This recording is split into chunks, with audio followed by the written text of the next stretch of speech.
Hello. ヒンメル Hey. はなんで人助けをするの？ Still a little bit, 勇者だからさ。 tell you something here. そういうことじゃなくて。 The origins of a belief. そうだね。 What can we もしか learn したら about the nature of 自 beliefs 分のためかもな。 and how we can use that knowledge to create a mindset 自分の that ことを fosters our 覚えていて desire もらいたいの to か be a もしれない。 consistent, successful trader?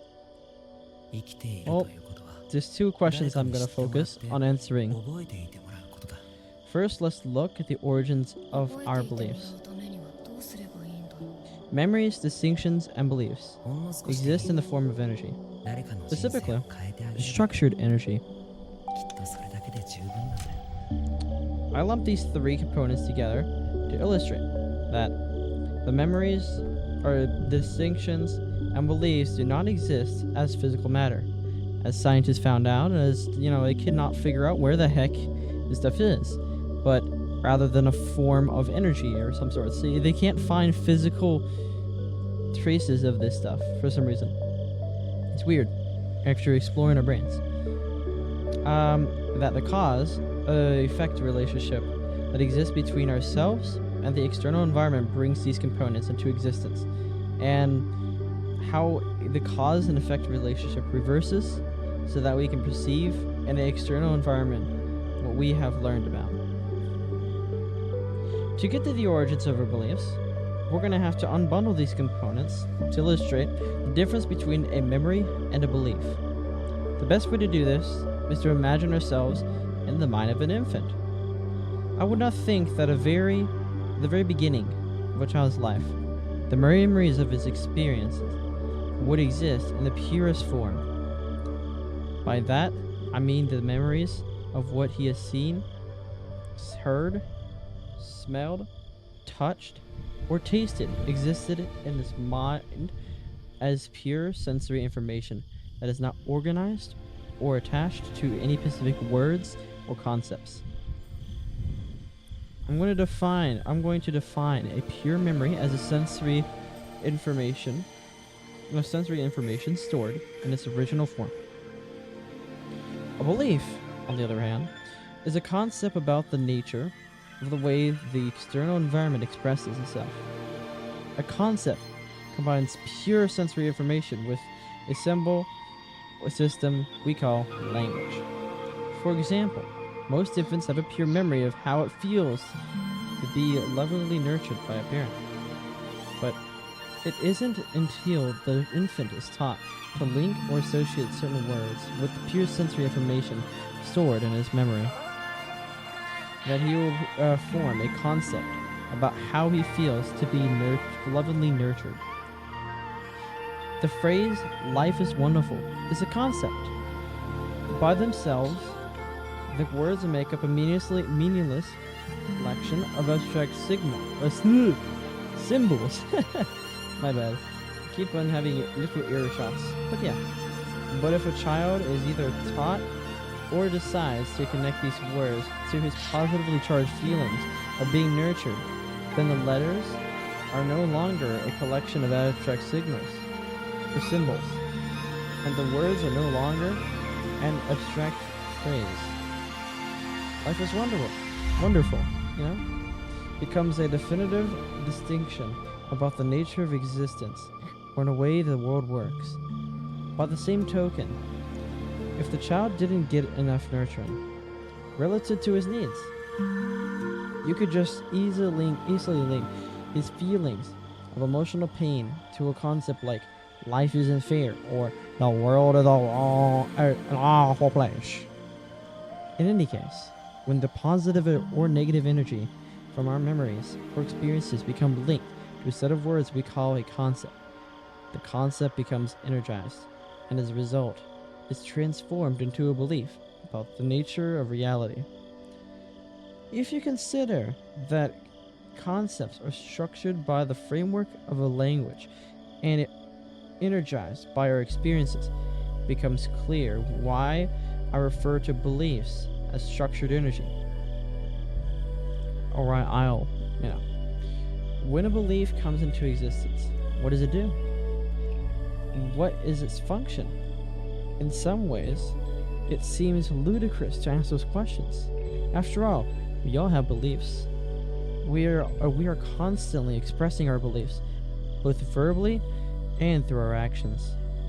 Furthermore, we are constantly interacting with other people's beliefs as they express them. Yet if I ask, what exactly does a belief do? Chances are your mind will go blank. On the other hand, if I were to ask about the functions of your eyes, ears, nose, or teeth, you would have no problem answering, since beliefs are such an important component, or really like some important parts of what our makeup is. It certainly has to be one of life's greatest ironies that they are also the least thought about and understood. It's ridiculous. I don't get it, but it is. But it's whatever. What I mean is that by least thought about is if we had a problem with one of our body parts, we naturally focus our attention on that and think about what we do to fix the problem. However, it doesn't necessarily occur to us that the problems that we may be having with the quality of our lives, like for example, a lack of happiness, a sense of dissatisfaction, or a lack of success in some area, are rooted in our beliefs. This lack of consideration is a universal phenomenon. One of the prominent characteristics of beliefs is that they make what we experience seem self-evident and beyond question. In fact, if it weren't for your intense desire or experience consistent success as a trader, it's likely you would be delving into this topic at all. Usually it takes years of extreme frustration before anyone would begin examining their beliefs as a source of their difficulties. However, even though beliefs are an intricate part of our identity, you don't have to take this process of self-analysis so personally. Like this, consider the fact that none of us was born with any of our beliefs. They were all acquired in a combination of ways. Many of our beliefs that have the most profound impact on our lives were not even acquired by us, but as an act of free will. They were instilled by other people. It probably won't come as a surprise to anyone that usually the beliefs that cause us most difficulty are the ones that were acquired from others without our conscious consent. By that, I mean beliefs that we acquired when we were too young and uninformed to realize the negative implications of what we were being taught, regardless of the source of our beliefs. Once they were born into the existence, that they basically function in the same way. Beliefs have certain characteristics in which they do their jobs, not unlike the various parts of our bodies. Like, for example, if you could compare my eyes to your eyes, and your hands to my hands, and maybe my red blood cells to your red blood cells, we can see that they're not exactly the same, but they have the characteristics in common that causes them to function in similar ways. By the same token, a belief that life is wonderful will perform its function in the same way as a belief that life is awful. The beliefs themselves are different, and the effect each has on the quality of a holder's life will be vastly different, but both beliefs will function in the same manner. The beliefs and their impacts on our lives, in a broad sense, our beliefs shape the way we experience our lives. As I said, we are not born with any of our beliefs. They are acquired. And as they accumulate, we live in our lives in a way that reflects what we've learned to believe. Consider how different your life would be if you have been born in a culture, into a religion, or a political system that has very little, if anything, in common with the one you were born in. It might be hard to imagine, but you would have had to learn to believe about the nature of life and how the world works, not be remotely similar to what you currently believe. Yet you would hold these beliefs with the same degree of certainty as your current beliefs. They manage, How beliefs shape our lives is because they manage our perception and interpretation of the environmental information in a way that is consistent with what we believe. They create, and another thing is that they create our expectations. To keep that in mind, that like the expectation is a belief projected into some future moment. Since we can't expect something we don't know about, we could say that an expectation is what we know projected into some future moment. And anything we decide to do for any outward expression of behavior will be consistent with what we believe. And really, finally, if our shapes believe how we feel about the results of our actions. There isn't much about the way we function that beliefs don't play a major role in.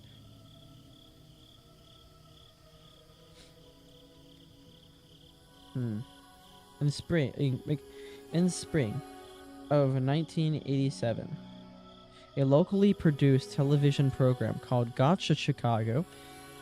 It was about some local celebrities who played practical jokes on each other. I mean, like, you know, in one segment of the program, the TV station hired a man to stand on the sidewalk of the Michigan Avenue holding a sign that read "Free money.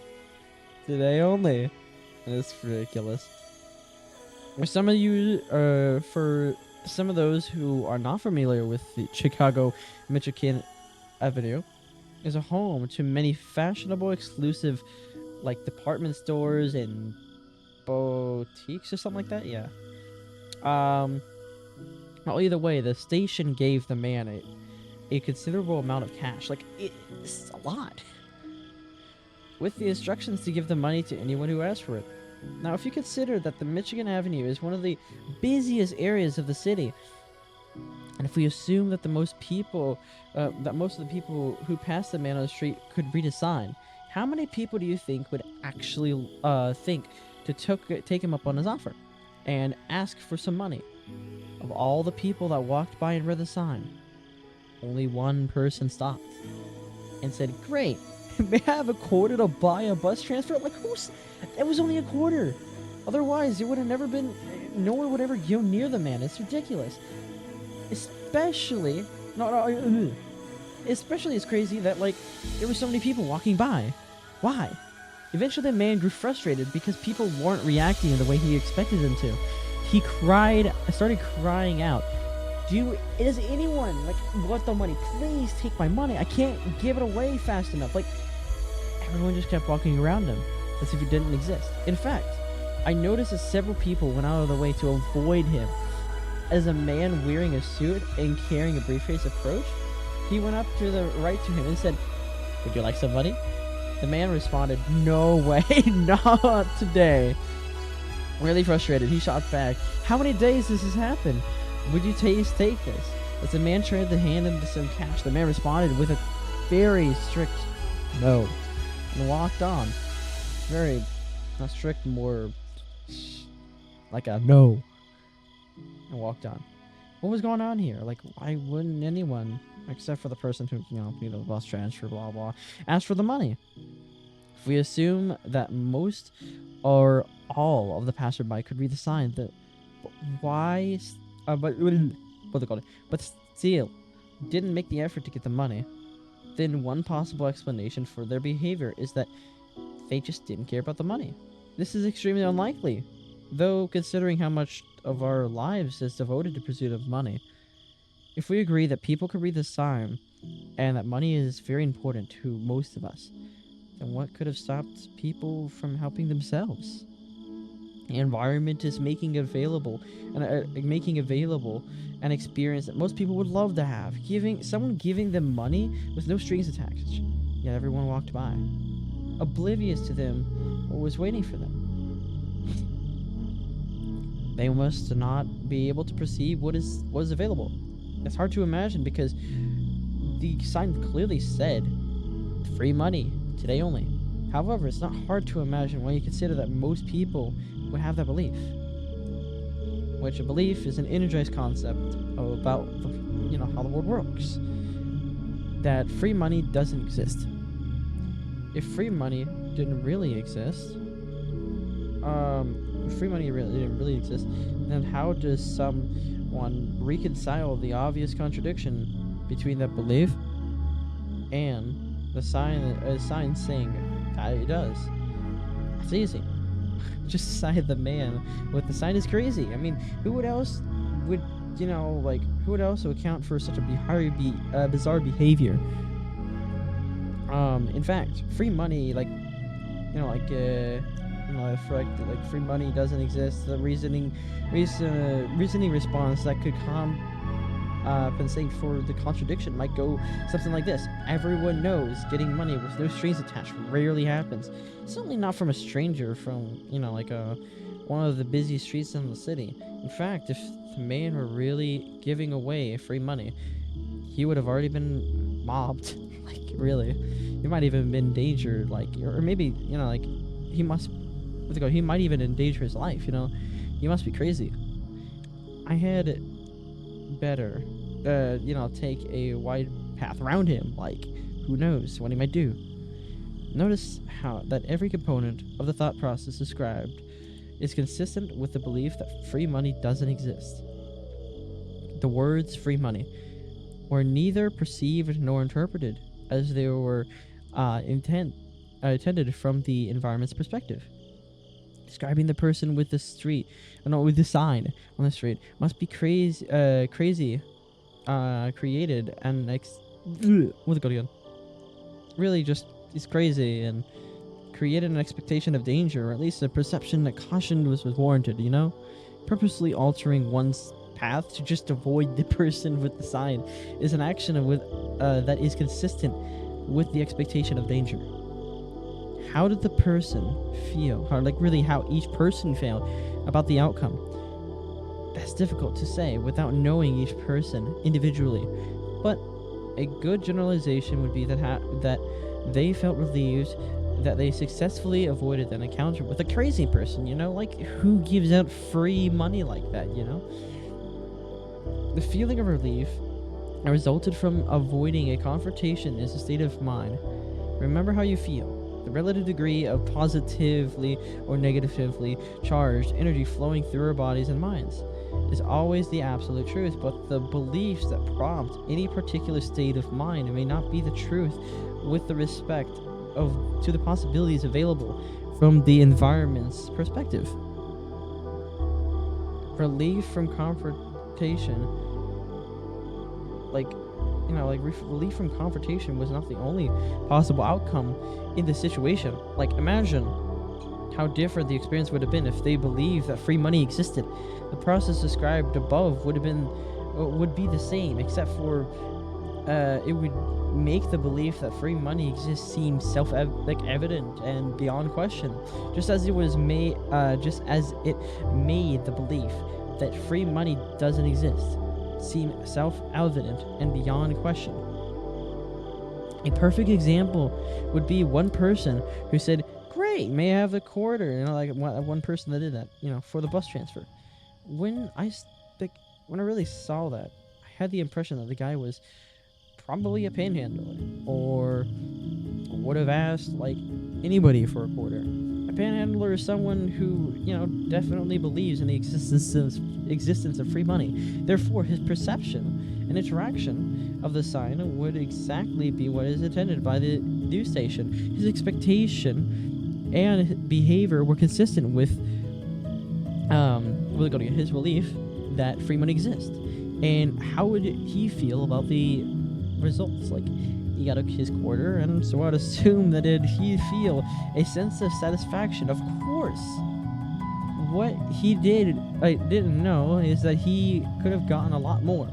But R.I.P. to that guy. I mean, it's R.I.P. to the man. Okay, there's another outcome for our scenario. Let's look at a hypothetical example of someone who believes that free money doesn't exist, but who takes a what-if approach to the situation.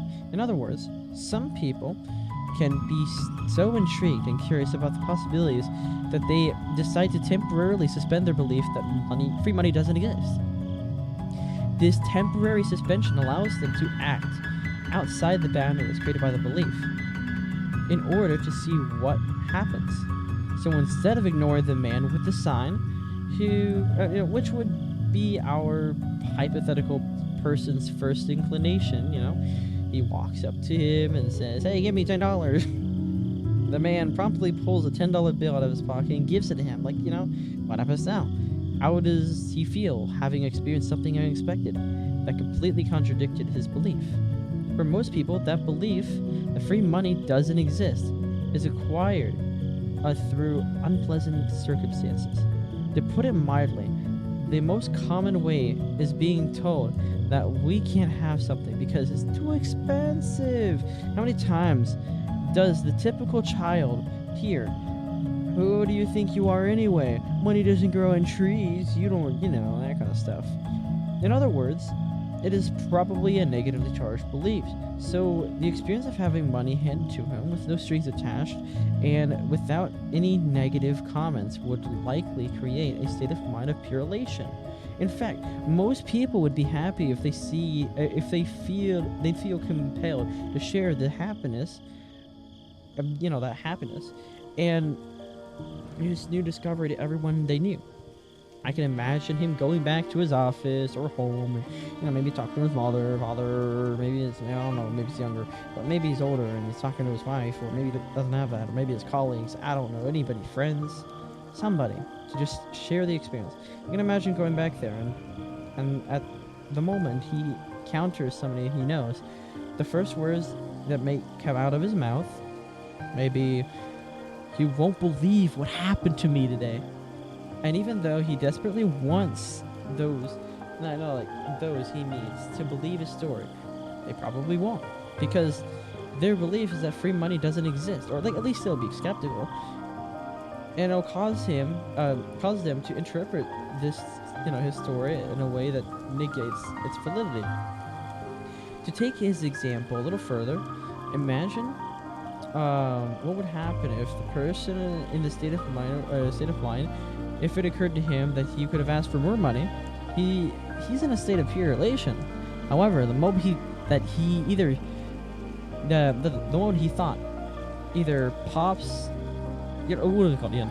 If he were to have thought about, "Hey, I could have asked for more money," the moment that he did that it pops into his mind, he relates his story to offers. What is it called again? Its mind pretty much just literally will shift to a negatively charged state and regret or despair immediately, because you just missed out on an opportunity. Why he tapped into a negatively charged belief about what it means to miss out on something or not enough or not get enough. As a result, instead of being happy for what he got, he may lament what he couldn't have gotten. And that's where a lot of people are not really that grateful for whatever they have, because they got more, whatever the heck, not satisfied with what they have. Now, beliefs versus the truth. In all three of these examples, including the hypothetical one, everyone experienced their own unique version of the situation. If asked, each person would describe what he or she experienced from this perspective as if it were only true and the valid version of the reality of the situation.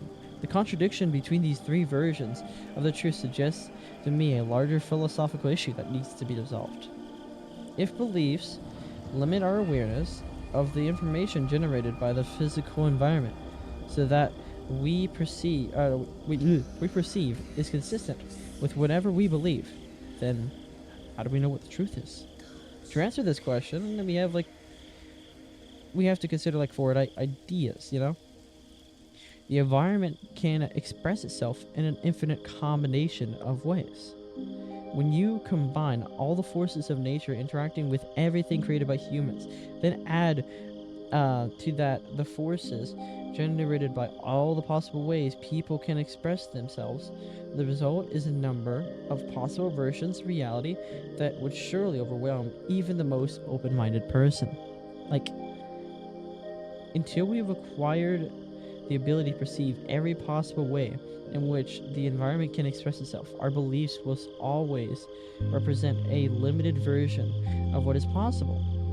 from the environment's perspective, making our beliefs a statement about reality, but not necessarily a definitive statement of reality. If you find yourself taking expectation to, like a second statement, then consider that if it's our beliefs that were true, a 100% accurate reflection of the physical reality, then our expectations would always be fulfilled. If our expectations were always fulfilled, we would be in a perpetual state of satisfaction. How would you feel? Other than happy, joyful, elated, and with a sense of well-being if physical reality was consistently showing up exactly the way we expected it to. If you can accept the third statement as being valid, then the corollary,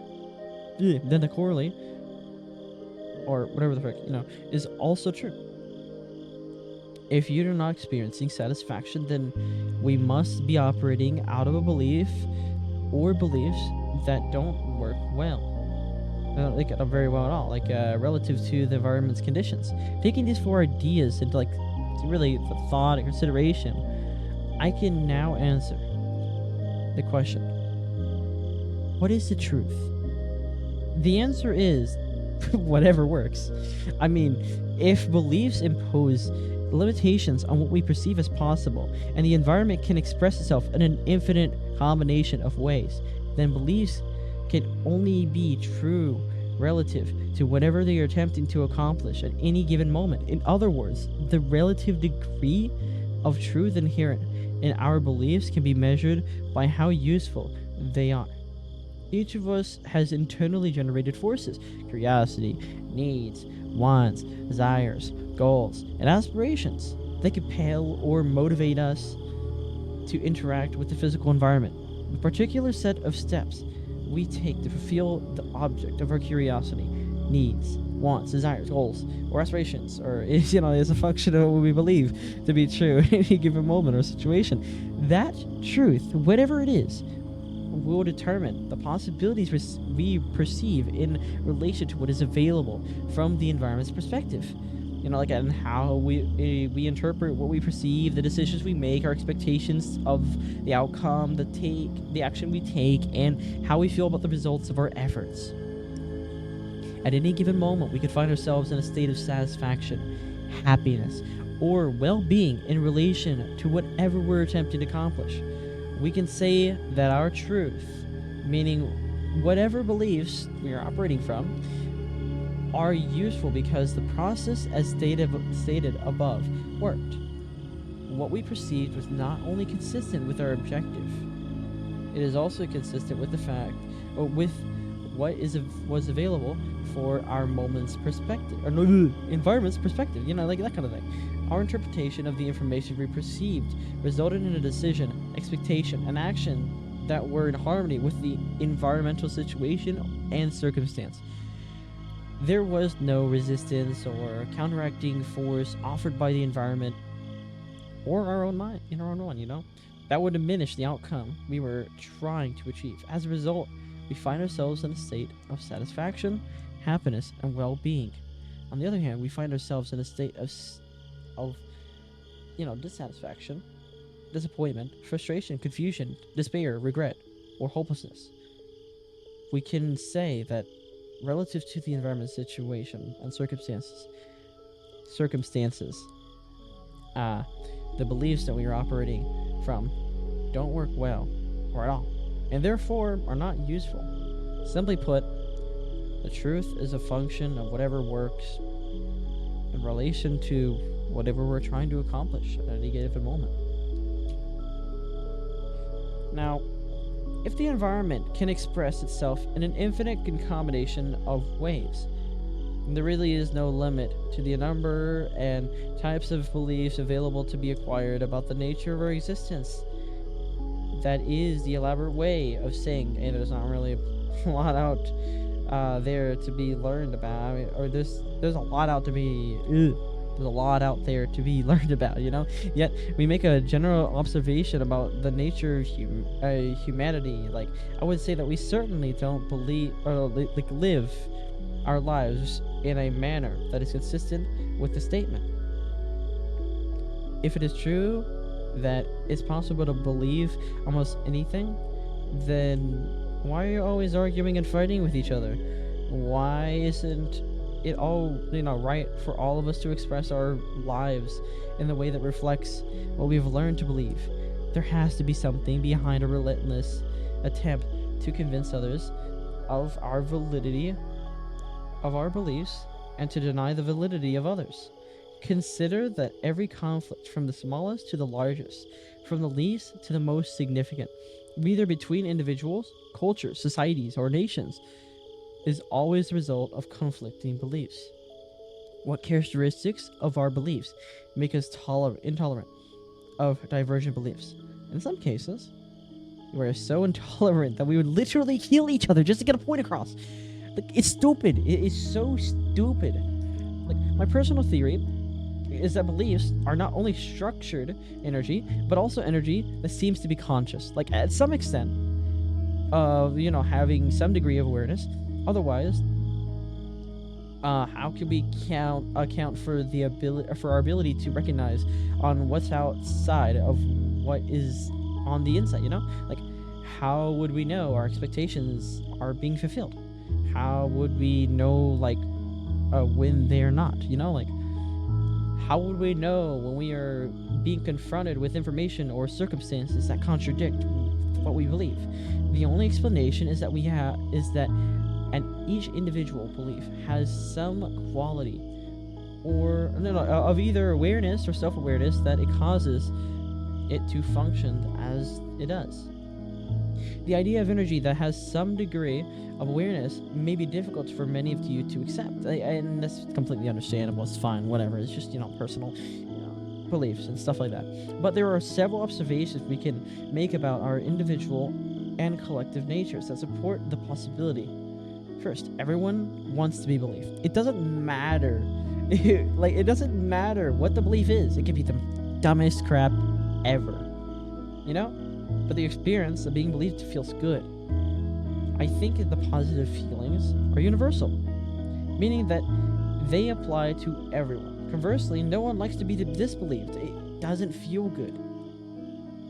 If I said to you, I don't believe you, the negative feeling that would resonate with you throughout your body and mind is also universal.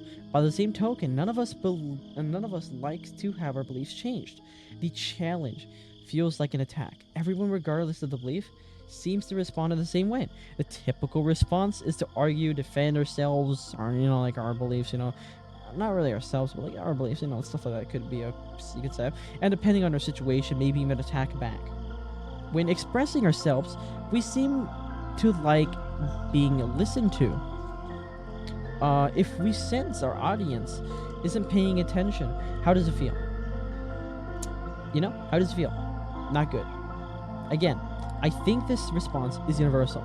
Conversely, why is it so difficult to be a good listener? Because to be a listener, we actually have to listen without thinking about what we're going to do or where we're going to express ourselves. The moment we can either politely or rudely interrupt the person who's speaking.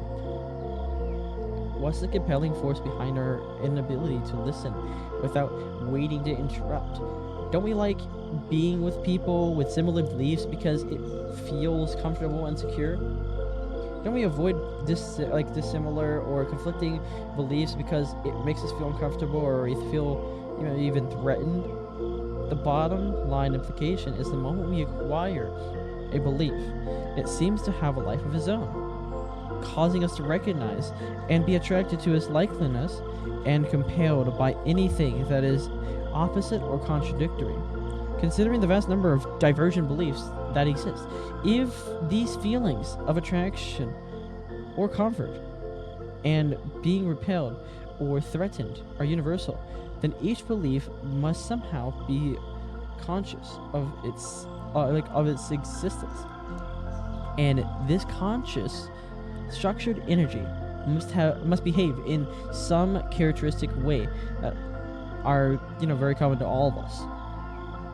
Now, the primary characteristics of a belief are in three basic there are like 3 basic characteristics you need to understand in order to effectively install, like the really in how you say this whole thing was about like trading and stuff, you know. Yeah, but either way, to effectively install like the 5 fundamental truths about trading at a functional level in your mental environment, beliefs seem to take on a life of their own, and therefore resist any force that would alter their present form. All active beliefs demand expression. Beliefs keep on working regardless of whether or not we are consciously aware of their existence in our mental environment. Okay. Number 1. Beliefs resist any force that will alter their present form. We may not understand the underlying dynamics of how beliefs maintain the structural integrity, but we observe that they do. So, even in the face of extreme pressure or force throughout human history, there have been many examples of people whose belief in some issue or cause was so powerful that they choose to endure indignities, torture, and even death, rather than express themselves in a way that violated their beliefs.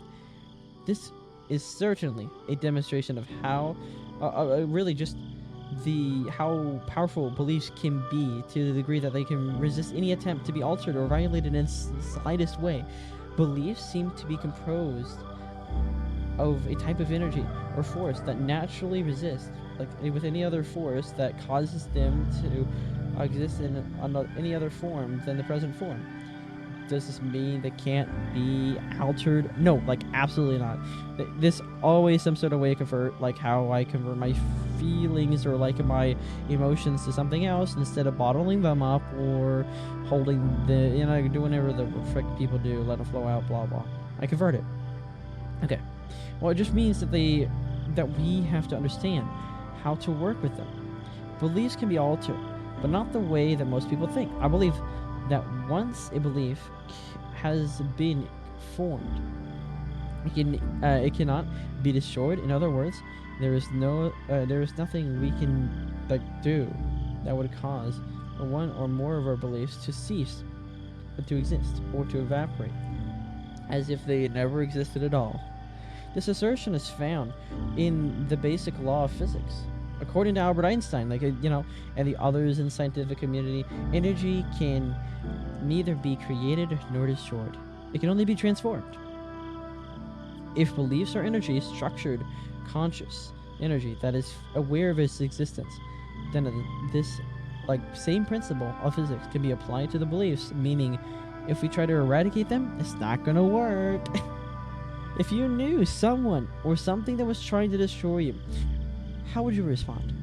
You would defend yourself, fight back, and possibly become even stronger than you were before, or before you knew of the fact. Each individual belief is a component of what we consider to be our identity. Isn't it reasonable to expect, if threatened, each individual belief will respond in a way that was consistent with how all the parts respond collectively?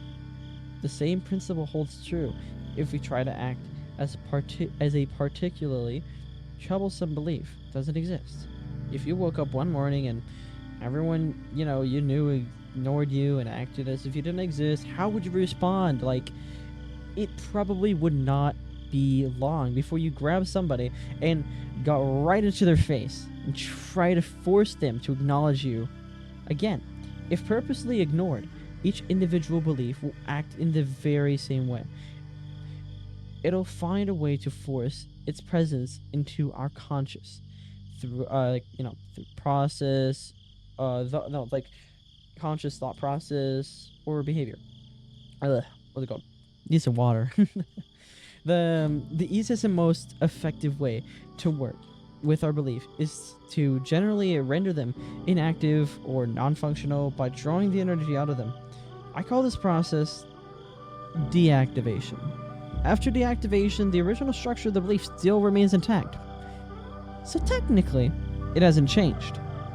The difference is that the belief no longer has energy. Without energy, it doesn't have the potential to act as a force on our perception of information or our behavior. Here's an illustration, like a personal, illustration.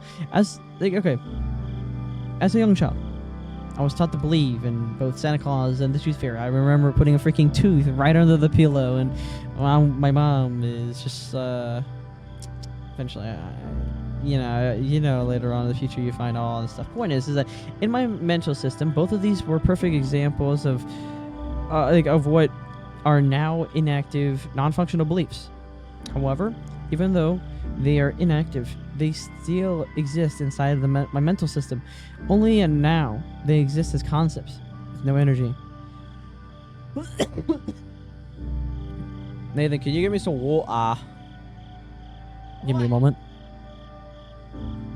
Okay. Let's do this. Let's continue. Okay. Ugh. Okay, I think I'm good now. I need to get water still. However, even though they're inactive, they still exist inside my mental system, and only like now they exist as concepts with like no energy, all that stuff I already talked about, blah blah. I'm repeating myself there, or I pretty believe I was, something like that. Okay, well, either way, what I said before, I define beliefs as a combination of sensory experience and words that form an energized concept. The energy can be drawn out of the concept, but the concept itself remains intact, but in its original form. However, without energy, it no longer has the potential to act on my perception of information or on my behavior. Oh, give me a moment. I gotta drink some water.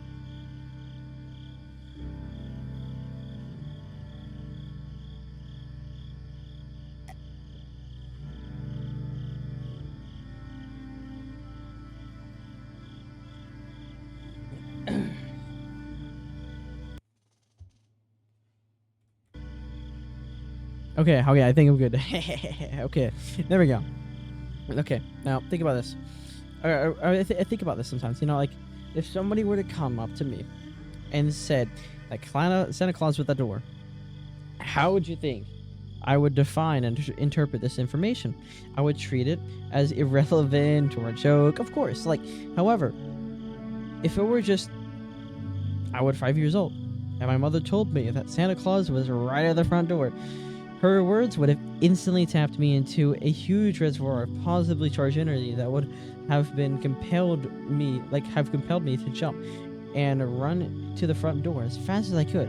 Nothing would have been able to stop me. I would have overcome any obstacle in my path. At some point, my parents told me Santa Claus didn't exist.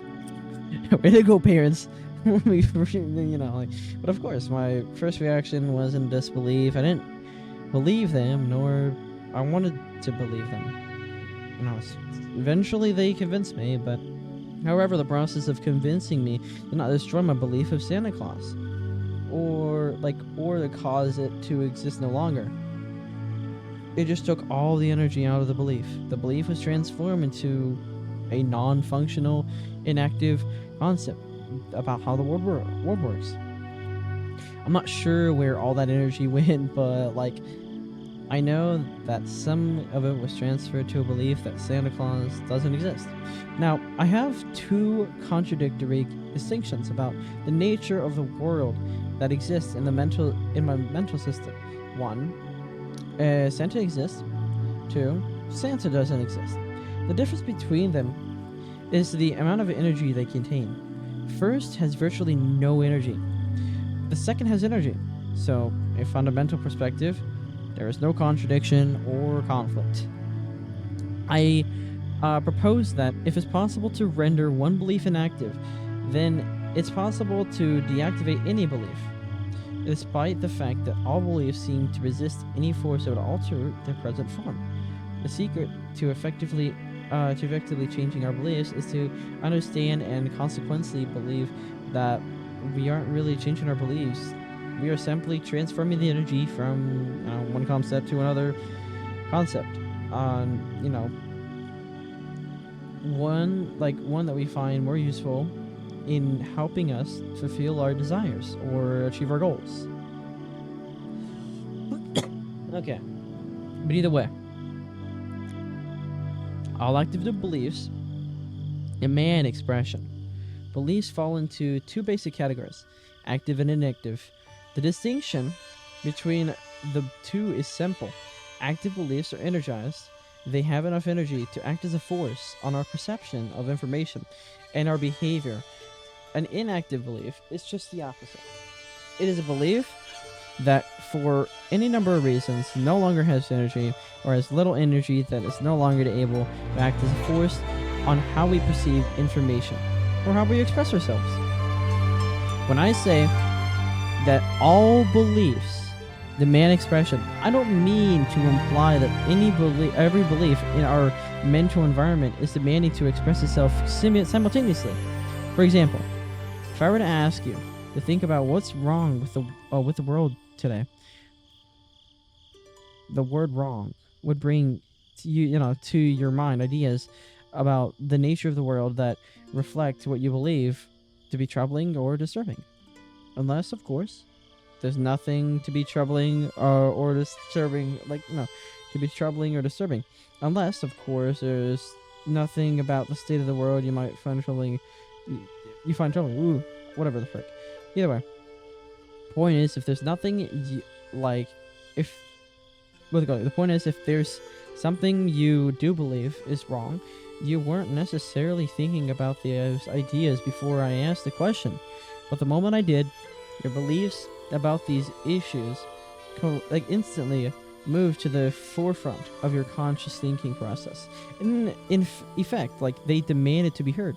I say that beliefs demand to be expressed because once something causes us to tap into our beliefs, it seems as if we can't stop the flood of energy that is released. This is especially true of emotionally sensitive issues or beliefs we particularly passionate about. You might ask, why would I want to hold back expressing my beliefs? There could be several reasons. Consider a scenario in which you're interacting with someone in a superior position to you at work, and this person is saying something that you would completely disagree with or find utterly absurd. Will you express your truth or hold back? That will depend on the beliefs you may have about about what is proper in such a situation. If beliefs dictate that speaking up would be inappropriate, and those beliefs have more energy than those that are being contradicted, then you'd probably hold back and not argue openly. You might look at at this person, like this boss, or, and nod and head in agreement. But is your mind in agreement? More to the point, is your mind silent? Absolutely not. Your position to the issues being presented are effectively countering each point the boss is making. In other words, your beliefs are still demanding expression, but they aren't being expressed externally in the environment because other beliefs are acting as a counterforce. However, they might soon find a way to get out, won't they? As soon as you're out of the situation, you'll probably find a way to unload, whatever way you may be, punching a wall or talking to somebody or write it down in your notebook. I don't know.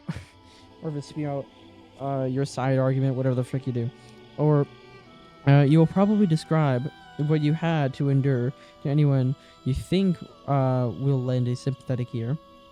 This is an example of how our beliefs demand to be expressed when they are in conflict with the external environment. Now, let me just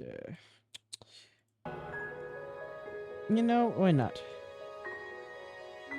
There we go. Actually, let's go for a little bit of whatever this. Okay, but what happens when one of our beliefs, our beliefs, are in conflict with our intents, goals, dreams, wants, or desires? The implications of such a conflict can have a profound effect on our trading.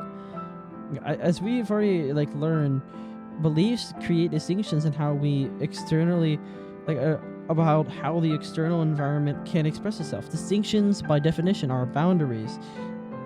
Human consciousness on the other hand, seems to be larger than the sum total of everything we've learned to believe. This larger than quality of human consciousness gives us the ability to think in any direction we choose, either inside or outside of the boundaries imposed by our beliefs. Thinking outside of the boundaries of our beliefs is commonly referred to as like creative thinking. When we purposely choose a question, like to question a belief, question, like what we know, and sincerely desire an answer, we make our minds available to receive this quote-unquote brilliant idea, inspiration, or solution to the issue at hand. Creativity, by definition, brings forward something that doesn't previously, or didn't previously exist. When we put our minds into creative thinking mode, we will, by definition, automatically receive ideas or thoughts that are outside of anything that already exists in our rational mind. As a belief or memory, as far as I know, there is no consensus among. I was trying to get my brother out of the room.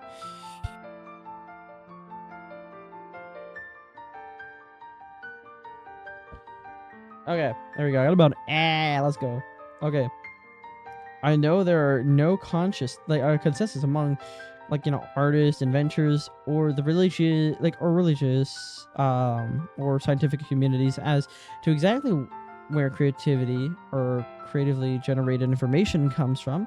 However, what I do know is that creativity seems to be limitless and without borders. If there are any limits on the ways we think, we certainly haven't found them yet. Consider the staggering pace at which technology has developed in the past 50 years alone. Each and every invention, or development in the evolution of humanity was born in the minds of people who were thinking outside of the boundaries dictated by what they had learned to believe. If all of us had the inherent ability to think creatively, and I believe that we do, then we have the potential to encounter what we call a creative experience. I define the creative experience as an experience of anything new or outside of the boundaries imposed by our beliefs. It could be a new insight, something we've never seen before, but the environment's perspective was always there. Or we could experience a new sound, smell, taste, or touch.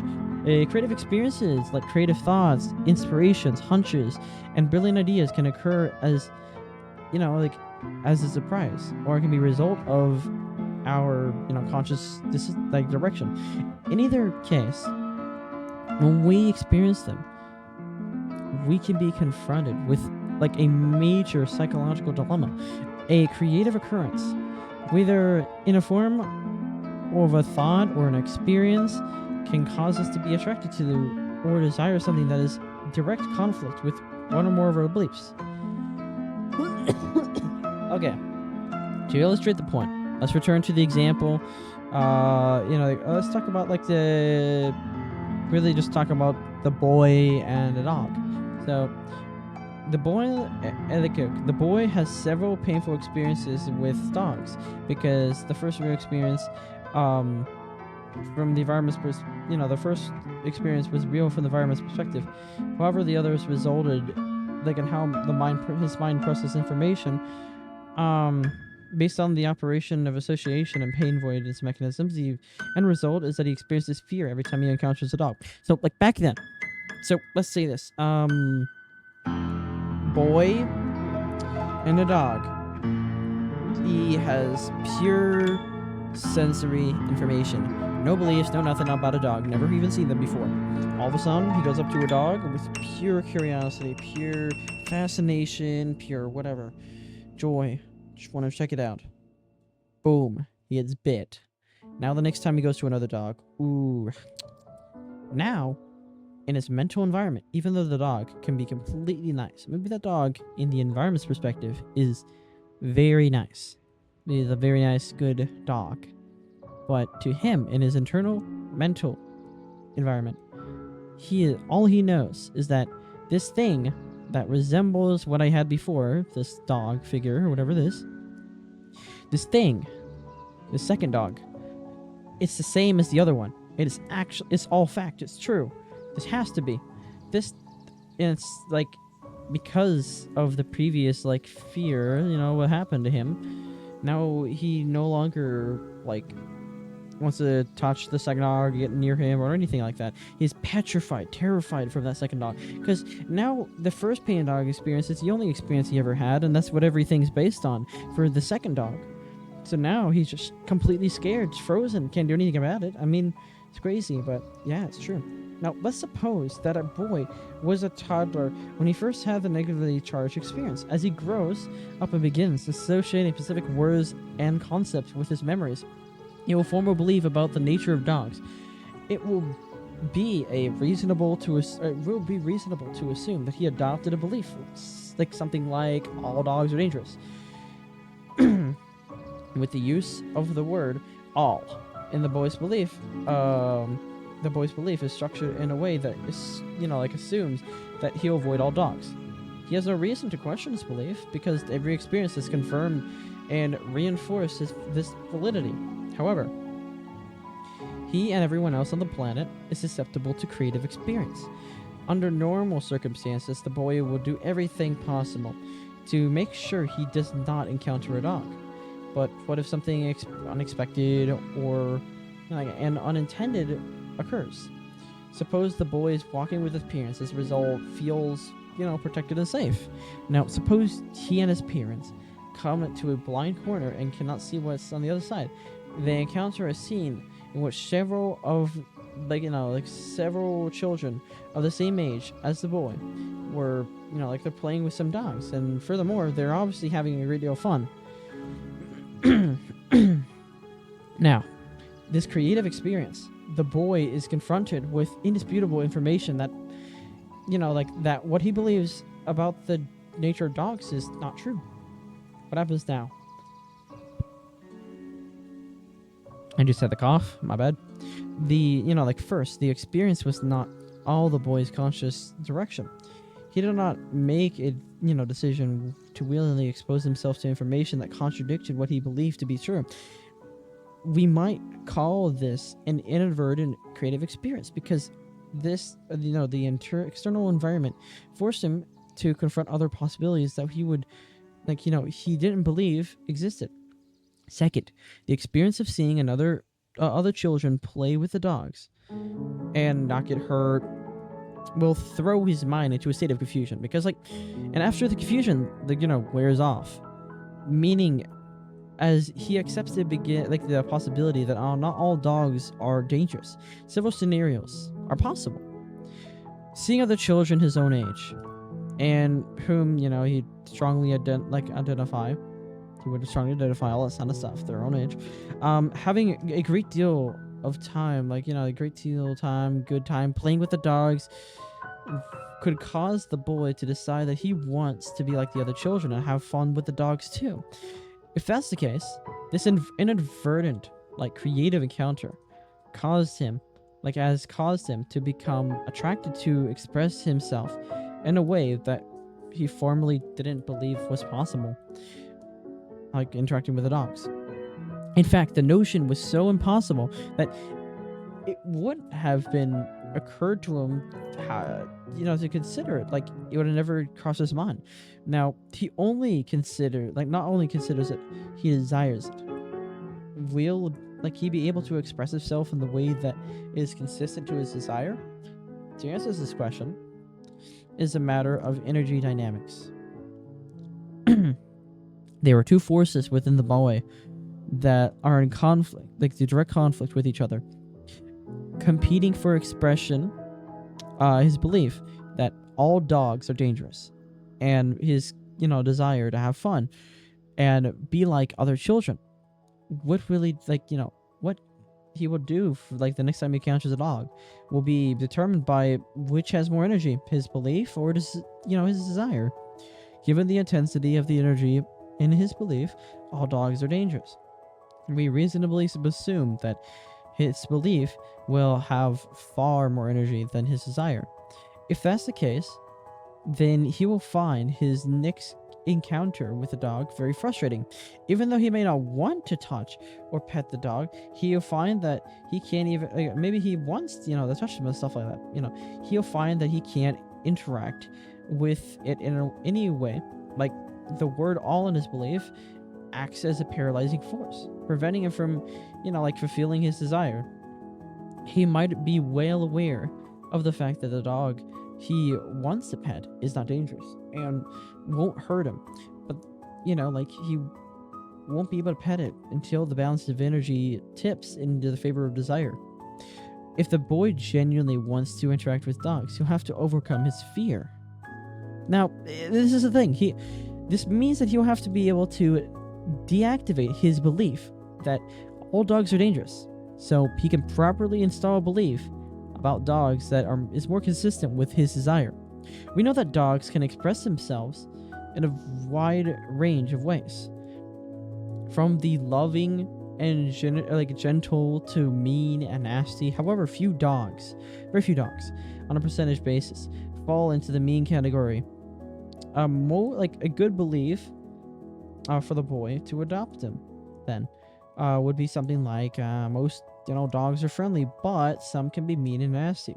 This belief would allow him to learn, recognize characteristics and behavior patterns that will tell him which dogs he can play with and which ones to avoid. Now, however, the large, kind of issue, is how can the boy deactivate the all in the belief that all dogs are dangerous, so he can overcome his fear. Remember that all his beliefs naturally resist any force that would alter their present form. But as I indicated above, the appropriate approach is not to try to alter the belief, but rather draw the energy out of it and channel the energy into another belief that is better suited, to our purpose. We deactivate the concept the word all represents. The boy will have to create a positively charged experience with the dog. At some point, he'll have to step through his fear and touch one. Doing this might require a great deal of effort, on the boy's part, over a considerable amount of time, maybe months, I don't know. Early in the process, his realization about dogs might be strong enough that he'll be able to, be in the presence of a dog. Presence of it in a way that's distance, but and not run away. However, each encounter with the dog, even at a distance, that doesn't result in a negative outcome, will draw more and more negative energy, out of his belief that all dogs are dangerous. Eventually, each new positive experience that allow him to close the gap between himself and the dog, little by little, to the point he can actually touch one. From an energy dynamics perspective, he will be able to touch the dog when his desire to do so is at least 1 degree higher than the intensity of his belief about that all dogs are dangerous. The moment he actually does touch a dog, it will have an effect of drawing most of the remaining negative energy out of the all concept and transfer it to a belief that reflects his new experience. Now, although it's probably not that common, there are people who, for various reasons, are motivated through enough to purposely put themselves through the above described processes. However, they may not be consciously aware of the dynamics involved. People who work through a childhood fear of this magnitude usually do so somewhat haphazardly over a period of few years, without even knowing exactly how they did it, unless they seek competent professional help or something. Either way, later on as adults, if they were asked, or if they happen to encounter a situation that reminds me of the past, for instance, observing a child who was terrified of dogs, they typically categorize the process they went through as, I remember when I was afraid of dogs, but I outgrew it, that kind of thing. The end result of this first scenario, was that the boy worked through his fear, and by deactivating his belief about the nature of dogs and stuff like that. that allowed him to express himself in a way that he finds pleasing and that otherwise would have been impossible. Impossible. The second scenario could result from the child's inadvertent creative experience with dogs that he isn't attracted to the possibility of playing with a dog. In other words, he could care less. He could care less about being liked by other children, like the other children, or interacting with the dogs. In this case, his belief that all dogs are dangerous and his new realization that all dogs are not dangerous will exist in his mental environment as contradictory concepts. Let me drink some water.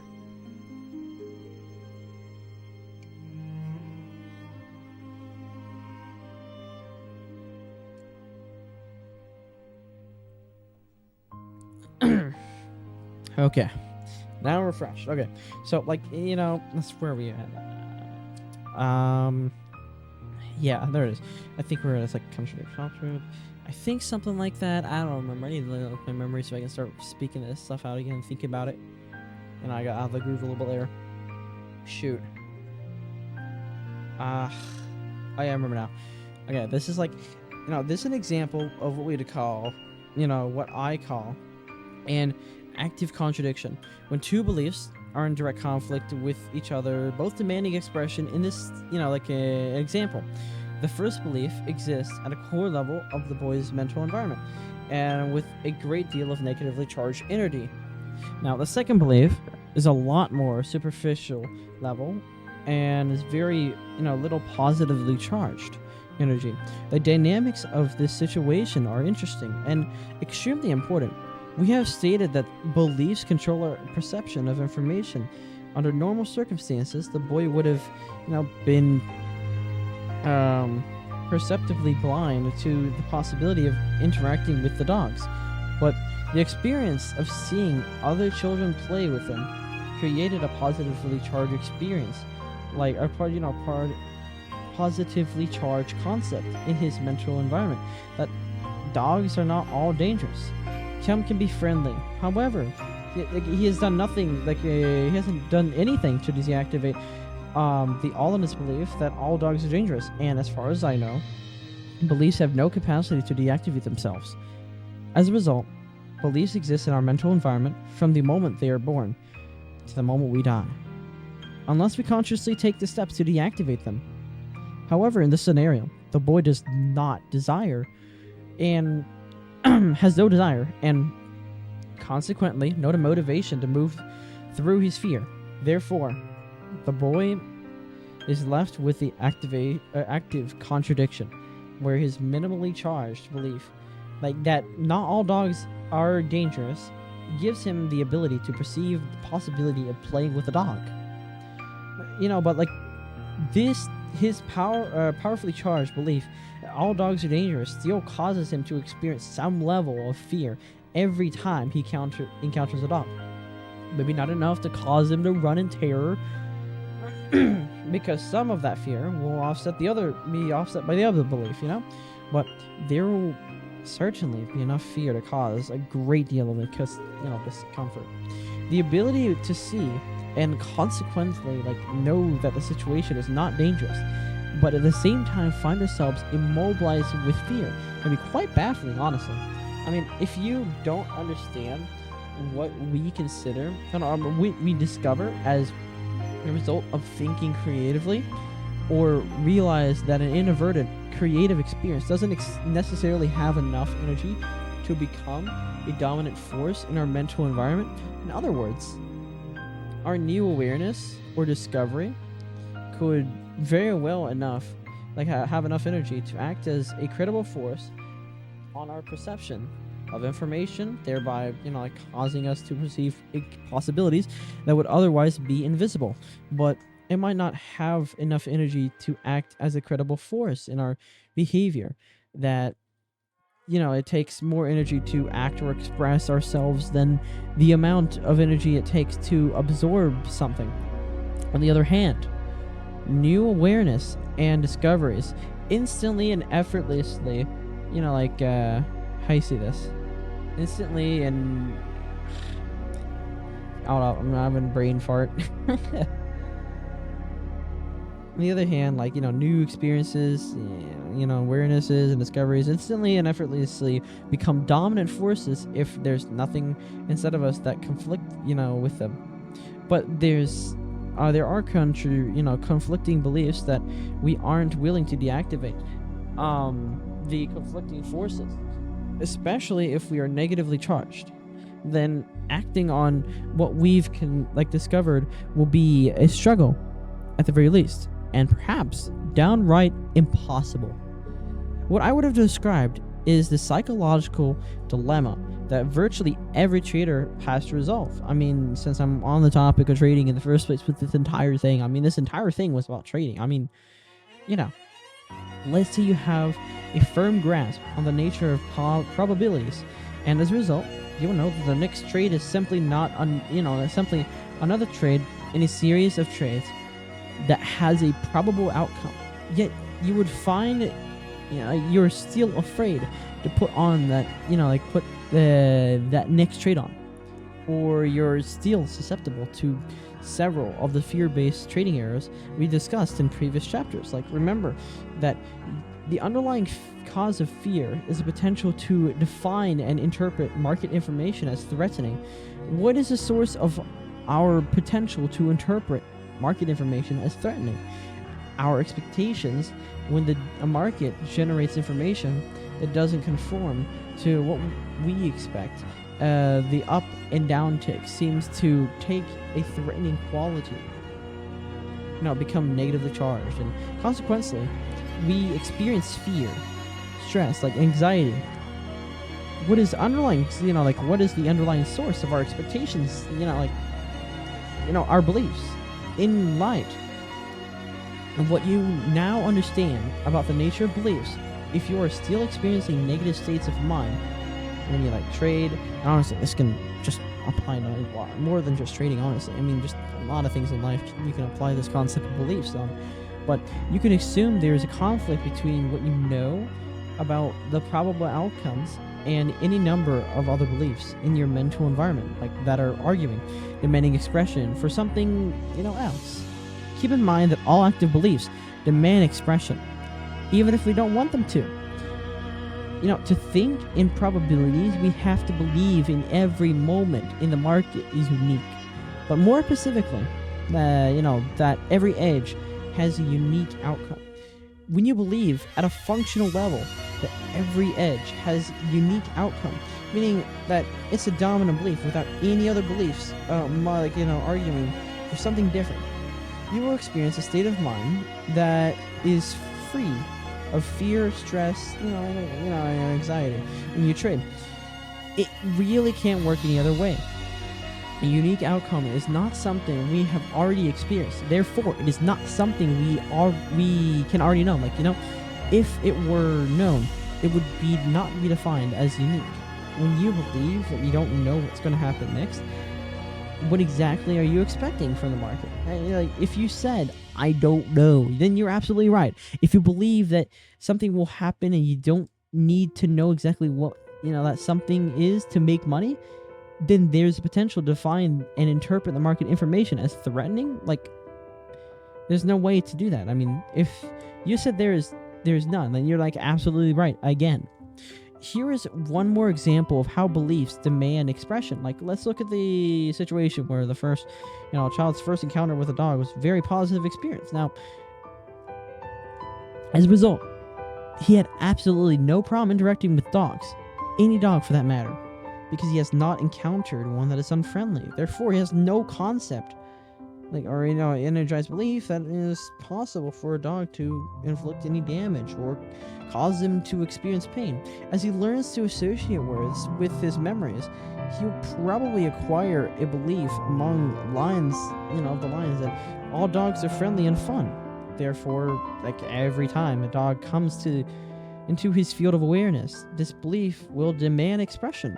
And from the perspective of who has a negative charge experience from a dog, from a person who has had negative experience from a dog, it seems that as if the child has an attitude of reckless what do they call it? Reckless abandon. Like that kind of thing. If you ever try to convince a child that he'll get bitten someday if he doesn't exercise caution, his belief will cause him to either discount or completely disregard your advice.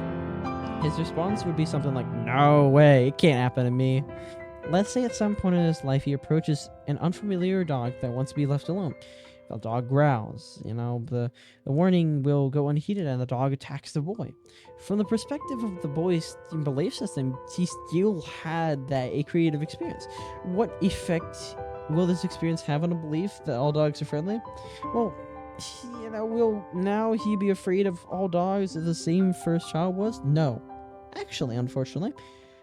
The answer to these questions are not cut and dried, but because they're like many other beliefs, also demanding expression that don't have anything specifically to do with the dogs, but nonetheless, you can come play in a situation nonetheless can come into play in a situation like this. Okay, so for example, what if the child has a highly developed belief in betrayal? He believes he been betrayed by some very significant people in some very significant situations that have caused him to experience intense emotional pain. If he associates the attack by this one dog as a betrayal by dogs in general, in essence a betrayal of his belief in dogs, then he could easily find himself afraid of all dogs. All the positively charged energy contained in his original belief could instantly be transformed into negative energy. The boy could justify his shift and with a rationalization if one dog can betray me, any dog can. However, I do think this is a bit of an extreme and unlikely occurrence.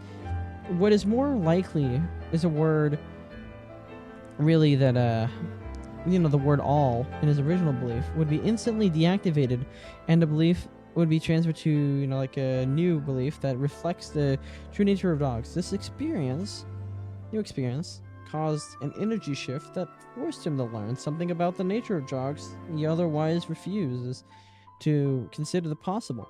His belief in the friendliness of dogs remains intact. He will still play with dogs, but he will now exercise some discretion by, consciously looking for signs of friendliness or, unfriendliness.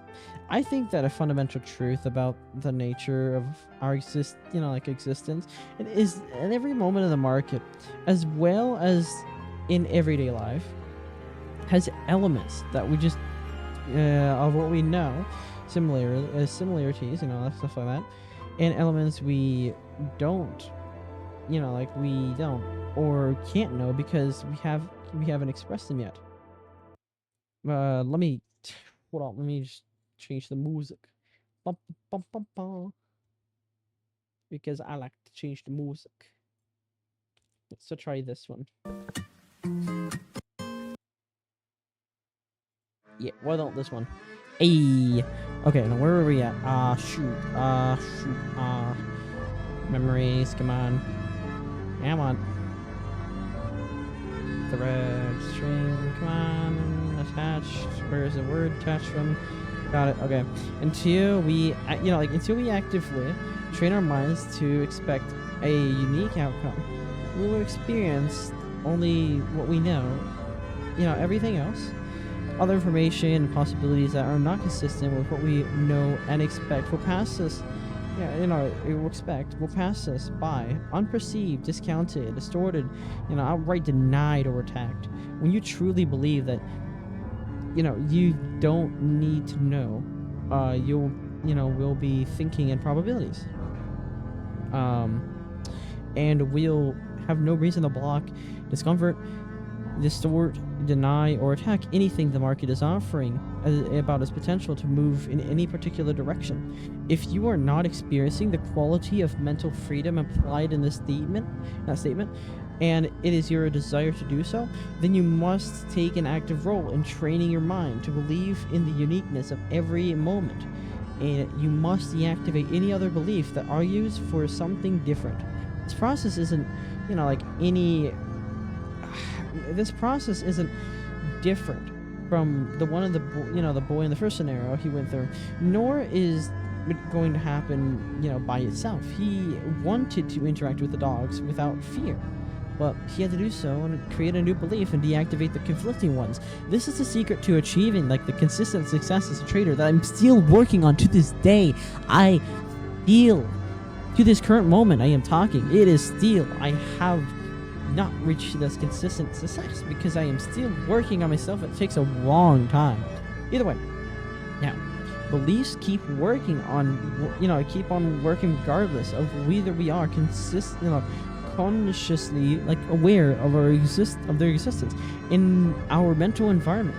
In other words, we don't have to actively remember, remember or have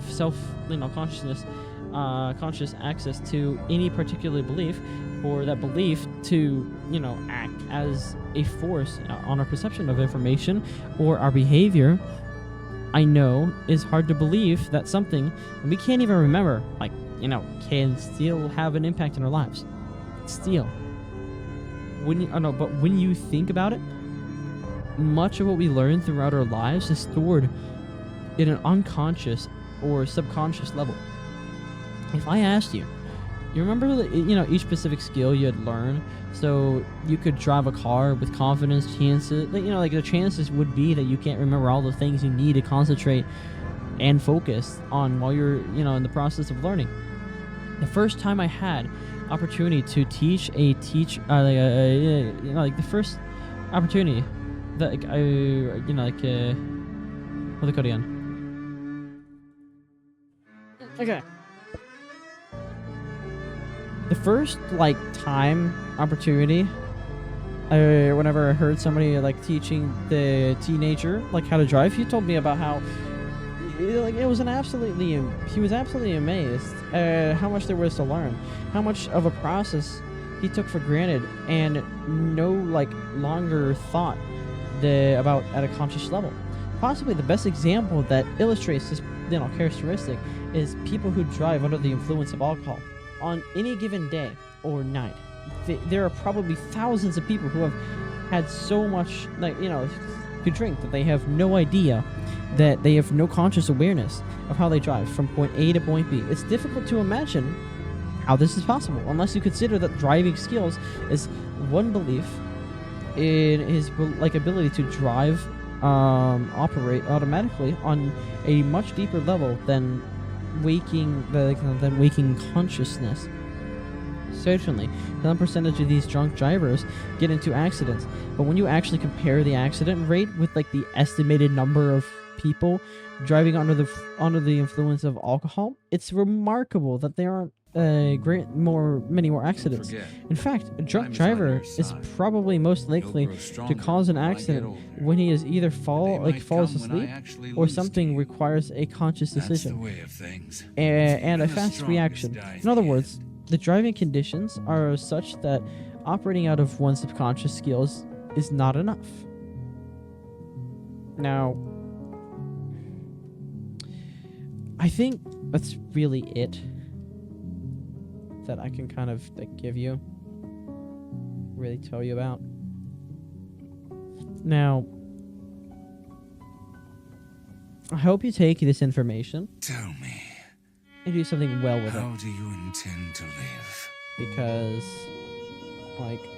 dude, from this day on, it's big time you long can after use this in I've your rotted life away, in how ways do you intend to live you your life? wouldn't really expect that, Dorothy? imagine. There are many ways you can use this information. Something tells me you haven't even thought about it till now. In ways to instill beliefs or Like really add new beliefs and then deactivate the other ones and then help proceed to get your life in check and all this other things and whatever the frick, The point is that I hope that information helps you know and understand the fundamental, really how beliefs work, the underlying dynamics that happen, all the stuff like that, And I hope you do well. You have what it takes to be a true warrior. Now, I think I'm Son done. of It's been Thor, so might. long. It's like 84 minutes in. It's like, oh my god, I need a stretch, you know, that kind of stuff. But nonetheless, I hope you had a nice day. And I guess see you around. Yep, that's all I can say about that. I think I'm done finally. Yeah, okay, well, either way. I'm gonna stop for now. Okay. Have a nice day. I don't know if I'll do any more of these kind of things, but this took forever. I don't know. Yeah, whatever. Okay. See you.